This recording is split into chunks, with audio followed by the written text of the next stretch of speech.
വിശപ്പടക്കാൻ ഭക്ഷണം മോഷ്ടിച്ചതിന് ഒരു ആദിവാസി യുവാവിനെ കൂട്ടം കൂടി തല്ലിക്കൊല്ലുന്നു. അതിങ്ങ് കേരളത്തിലല്ലേ? അല്ല, ഇതെല്ലാം നടന്നത് ഇന്ത്യയിലാണ്.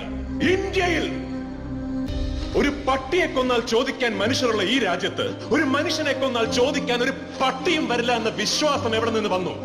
ആ ധൈര്യമാണ്, ആ വിശ്വാസമാണ് യുവർ ഓണർ ഈ നാട്ടിലെ രാഷ്ട്രീയം. ചോദ്യം ചോദിക്കുന്നവരെ നിശബ്ദരാക്കുന്ന രാഷ്ട്രീയം, വിരൽ ചൂണ്ടുന്നവരെ വിലങ്ങണിയിക്കുന്ന രാഷ്ട്രീയം. പക്ഷെ എത്ര നിശബ്ദരാക്കിയാലും ഏത് തുറങ്കിലടച്ചാലും ചോദ്യം ചോദിക്കുക തന്നെ ചെയ്യും. ഉത്തരം തന്നേ പറ്റൂ. കാരണം ഈ രാജ്യം ഒരുത്തന്റെയും തന്തയുടെ വകയല്ല. ഇത് നമ്മുടെ രാജ്യമാണ്, നമ്മുടെ